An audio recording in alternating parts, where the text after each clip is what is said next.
Hinold up ng dalawang lalaki ang isang babaeng rider habang nakahinto sa stoplight sa Mel Lopez Boulevard sa Tondo, Maynila. Armado ng patalim ang mga sospek. Ang isa, makailang ulit pang inambahan ng saksak ang biktima. Tinangay ang kanyang cellphone at 20,000 pisong cash na pambayad sana ng bills. Ayon sa biktima, na-trauma at nagka-injury din daw ang kanyang kasamang pamangkin na tumalon sa motorsiklo nang magdeklara ng hold-up. Naaresto na ang mga sospek at humingi ng tawad. Bago ngayong gabi, nagdeklara ng state of energy emergency ang Cagayan de Oro bunsod ng krisis sa langis. Sa ilalim ng deklarasyong inaprubahan ng kanilang konseho ngayong araw, magpapatupad ang LGU ng mga hakbang para tugunan ang mga banta ng kakapusan ng supply ng enerhiya at makatulong sa iba't ibang apektadong sektor. May krisis na nga sa langis, may mga nagsasamantala pa. Sumuko ngayong gabi ang may-ari ng kotse na nahulikam na pagsisipsip ng diesel sa truck sa Quezon City. Arestado naman ang dalawang tinugi sa suspect sa pag-hold up sa isang gasolinahan sa Cavite. May report si James Agustin. Normal sa unang tagpo sa gas station na ito kagabi sa General Emilio Aguinaldo, Cavite. Pero ang magkaangkas sa motorsiklo na biglang bumaba, nagdeklara ng hold up. Inagaw nila ang mga bag ng mga attendant na laman ang maghapong kita ng gasolinahan tsaka sumibat. Tinugis ng mga pulis ang dalawa at umabot sa Alfonso, Cavite ang habulan. Tinutok ng mga sospek ang kanilang improvised shotgun na hindi pumutok. Nagtangka pong barilin ng mga patakas na sospek ang mga responding pulis. Kaya napilitan po na magpuputok ang ating mga pulis. Nagkabarilan at tinamaan sa balikat ang nagmamanehong sospek at sumemplang.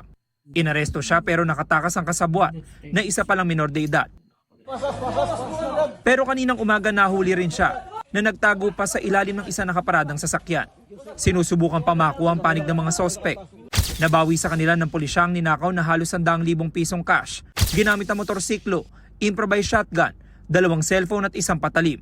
Sinampahan na po sila ng kasong paglabag sa Republic Act 10591 or illegal possession of firearms at kasong pagnanakaw. Sa Navotas, bistado ang iligal na paihi ng diesel sa mismong fishport. Kinumpiska nila ang fuel tanker truck na kargado ng 15,000 litro ng diesel at ang barkong may lamang 50,000 litro naman ng diesel. Gayon din ang mga hose at pumping equipment. Kabilang sa siyam na inaresto ang driver at pahinante ng truck at mismong kapitan ng barko na pare-parehong walang maipakitang dokumento. Naharap sa asunto ang mga sospek na wala pang pahayag. Ang nahulikam naman sa Barangay Fairview, Quezon City noong March 31, kotseng sangkot sa pagsipsip ng diesel ng isang truck. Ayon sa QCPD, 2 hanggang 3 taong sakay ng kotse. Nadiskubre ito na may-ari ng truck na makitang sira na ang takip ng gas tank. Natangay ang 70 litro ng diesel na may halagang 10,000 piso. Ngayong gabi ayon sa QCPD, sumuko ang may-ari ng kotse at ang kanyang live-in partner. Sinusubukan pa namin makuha ang reaksyon ng mga sumuko. James Agustin, GMA News. Posible pang tumindi at tumagal ang giyera sa Middle East. Isa pang kababayan natin ang namatay dahil sa missile attack sa Haifa, Israel ayon sa Department of Foreign Affairs. Kasama niyang nasawi ang asawang Israeli at mga biyenan. Siya ang ikalawang Pinoy na namatay sa giyera. Nakikiramay si Pangulong Bongbong Marcos at ipinag-utos na mapauwi ang labi at matulungan ang kanyang mga naulila. At bago ngayong gabi, may panibagong banta si US President Donald Trump sa Iran. Sa kanyang post sa Truth Social, sinabi ni Trump na isang buong sibilisasyon ang mabubura. Malalaman na lang umano ang kanilang sasapitin ngayong gabi, oras sa Amerika, at ito ang tatapos sa mahabang taon ng extortion at corruption. Ayon kay Trump, hindi raw sapat ang ipinanukala ng Iran para wakasan ang giyera. Kasunod niyan, kinansela na ng Iran ang lahat ng pakikipag-usap nito sa Amerika, diplomatic man o indirect. Naunang tumutol ang Iran sa alok na ceasefire ng Amerika. Nais umano ng Iran ng pangmatagalang solusyon sa pagtatapos ng giyera at hindi basta padadala sa panggigipit ng Amerika para muling buksan ang Strait of Hormuz. Libo-libong kilometro man ang layo ng gitnang silangan sa Pilipinas, walang dudang matinding pasakit ang giyera roon sa kabuhayan ng ilan nating kababayan. Mula sa mga namamasada hanggang sa mga nagsasaka ng gulay. At malabo na raw ang tsansang bumalik sa dati ang presyo ng petrolyo kahit humupa na ang gyera. May report si Ian Cruz. 3 dekada ng jeepney driver si Mang Jose. Kahit pandemya, nalagpasan niya. Pero sadyang matindi raw ang latay ng gyera ngayon sa Middle East. Talo kasi silang mga tsuper sa pagmahal ng diesel sa loob lang ng isang buwan. Walang magagawa, ito lang hanap buhay namin. Mas masahol pa nga sa pandemic ito. Si Alan at tsuper din, tingi-tingi na lang kung magpakarga. Kaya noong minsang namasada, tumirik ang kanyang jeep dahil naubusan ng diesel. Kaya po ako sa mga pasahirong iba kasi nagbumaba na lang sila. Kasi siguro nainip dahil medyo matagal-tagal din ako kasi naghanap pa ako ng gasolinahan na magbibigay sa galon. Ang ilang tsuper, 250 hanggang 300 pesos na lang ang naiuwi sa pagpasada ng humigit kumulang kalahating araw. Pangbili na lang talaga ng pagkain. Hindi tulad dati na kaya pang makapagtabi para makaipon. Umaaray rin ang mga dispatcher, lalo't hindi sila kasama sa mga binibigyan ng ayuda. Kawawa naman kami, may pamilya din kami. Halimbawa ako ngayon, 3 yung apo ko nag-aaral, yung anak ko din 2, nag-aaral ng college. Di lang sa syudad, pati sa malalayong komunidad gaya sa Benguet, dusa ang mahal na petrolyo. Nagsara ang ilang gasolinahang wala ng supply. Nalalanta rin ang kabuhayan ng mga vegetable farmer. Diesel pa naman ang gamit nila sa patubig. Kakakaba kasi hindi mo alam kung saan ka kukuha ng pagkain.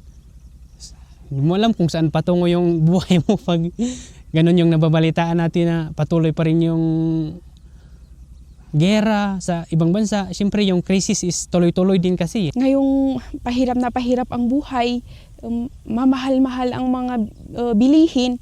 Paano na yung mga anak namin? Buti pa pagkaya nila, ganun. Yung mga parang may kaba na kawawa sila. Kung supply lang din ang pag-uusapan, may mga nauna nang dumating at sa buwang ito may parating pang 900,000 barrels ng petrolyo.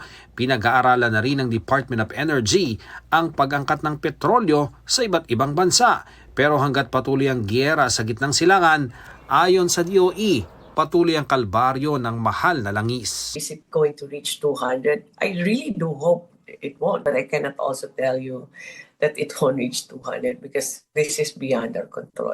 At kahit humupa na ang giyera, sabi ng dati at kasalukuyang kalihim ng enerhiya, malabo na raw na agad-agad babalik sa dati ang presyo sa mga gasolinahan. Huwag na kayong umasa, babalik pa ng 61 yan.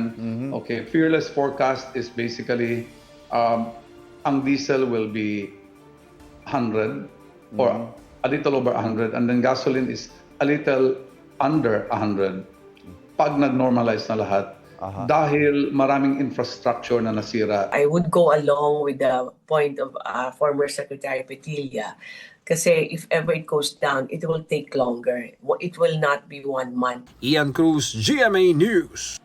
Nagkasakit ang ilang taga Cadiz City, Negros Occidental dahil daw sa nabili nilang mga tulingan.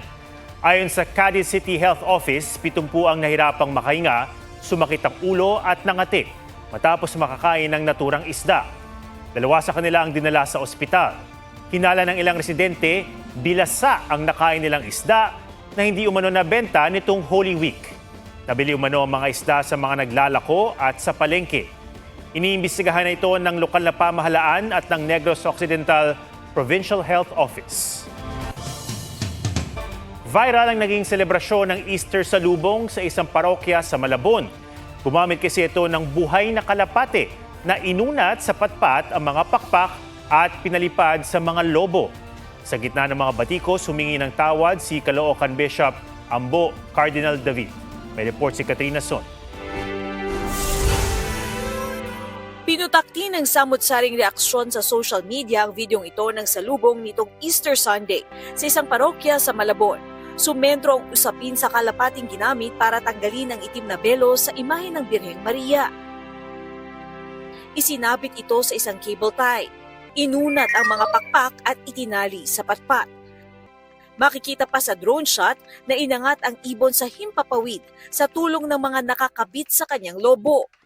Nabahala rito ang Animal Welfare Society o POS Anila, ang pagtali, paglalagay ng patpat sa pakpak at pagpapalipad ng lobo ang naging dahilan kung bakit namatay, anila, ang kalapati. Sabi ng post, wala raw lugar ang ganitong mga klase ng animal cruelty sa mga religious celebration.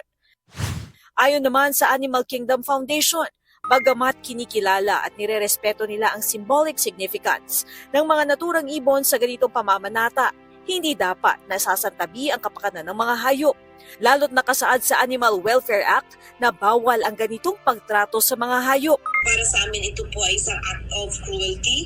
This is an act of irresponsibility and no regard or respect to the life of the doves or the birds that were used in this ceremony. Sinulatan ng Animal Kingdom Foundation ang simbahan at hinihinging isama ng simbahan sa kanilang ministry ang animal welfare education. Sinasabi po natin o sinusend nila sa ating message ang compassion, ang love, ang responsibility. But I think nakakalimutan po nila yung aspeto that the animals are also living beings and that they deserve to be respected as well. Sinubukan namin kunin ang panig ng simbahan, ngunit tumanggi silang magbigay ng anumang pahayag. Si Caloocan Bishop Pablo Virgilio Cardinal David, sinabi sa isang homily na kung alam lang niyang totoong kalapati ang ginamit sa seremonya ay tututol siya dahil kalupitan ito sa mga hayop at delikado sa kapaligiran. Humingi siya ng tawad at pinahinto na sa parokya ang ganitong kinaugalian tuwing salubong. Katrina Son, GMA News. Hanggang saan naabot ang 1,000 pesos mo? Ngayon kasi, katumbas na lang yan ng 750 pesos. Ayon sa Philippine Statistics Authority, humina ang purchasing power o dami ng mabibili ng ating salapi. Sa kanilang datos, ang piso noong 2018, katumbas na lang ng 75 sentimo noong isang buwan. Noong Marso, bumilis ang inflation sa 4.1%. Ang gyera sa Middle East na nagdulot ng pagmahal ng langis ang isa sa mga pangunahing dahilan. Hindi ibaba ng roadblock sa Pilipinas. Inanunsyo ito ng Department of Information and Communications Technology o DICT. Matapos ang kanilang pulong sa pamunuan ng Roblox, Cybercrime Investigation and Coordinating Center, law enforcement agencies at pribadong sektor. Naglatag ang Roblox ng mas maigpit daw na safeguards tulad ng striktong monitoring, reporting mechanisms, at content controls na akma sa edad. May information campaign din sa April 12 para gabayan ang mga magulang. Ang mga akbang na ito ay bunsod ng mga reklamong nagagamit umano ang Roblox para makausap umano ang mga batang player ng ilang matatandang gusto silang abusuhin o gamitin sa paghasik ng karahasan. Kasaysayan sa kalawakan ng bitbit ng Artemis II ng NASA habang pabalik sa ating daigdig. Sa kanilang lunar flyby, nabasag ng Artemis II ang record ng pinakamalayong distansyang naabot ng tao mula sa daigdig. Aabot yan sa mahigit 252,000 miles, higit na naabot ng Apollo 13 mission noong 1970. Bukod sa iba't ibang lunar features na nakita ng tao sa unang pagkakataon, nasilip din ng astronaut sa Artemis II ang tinaguriang far side of the moon o mukha ng buwan na bihirang makita ng tao habang nag-eclipse ito sa araw. Kasunod ng nagpapatuloy na misyon ng Artemis II, binilikan naman ng netizens ang litrato ng Pilipinas na kuha mula sa kalawakan noong 2010. Tanaw sa lumang larawan ng Luzon at Visayas na nakuha na noon mula sa International Space Station o ISS bilang bahagi ng Earth Observation Program.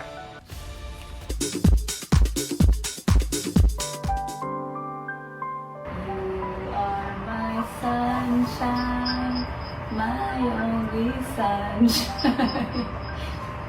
You make me happy when skies are gray. Sparkle artist Ashley Rivera, all out para mapasaya at mapangiti ang kanyang inang may stage 4 lung cancer. Sa kabila ng masakit na realidad, pinipilit ni Ashley na magpakatatag para sa ina. Sa isang post, sinabi ni Ashley na her mama is doing fine at nananatiling lumalaban.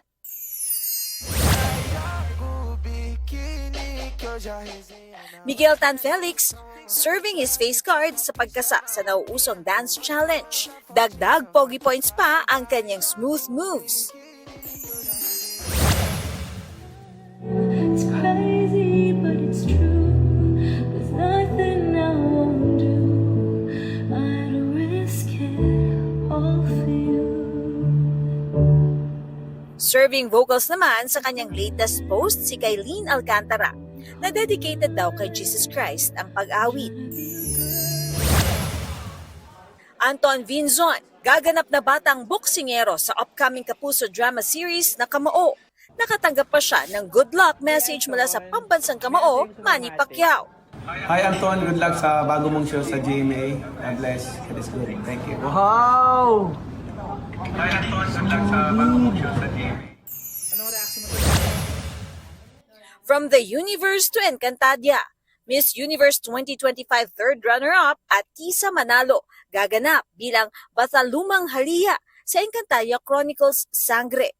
Ang diyosa ng mga buwan, tunay rin daw na makapangyarihan. Katrina Son, GMA News.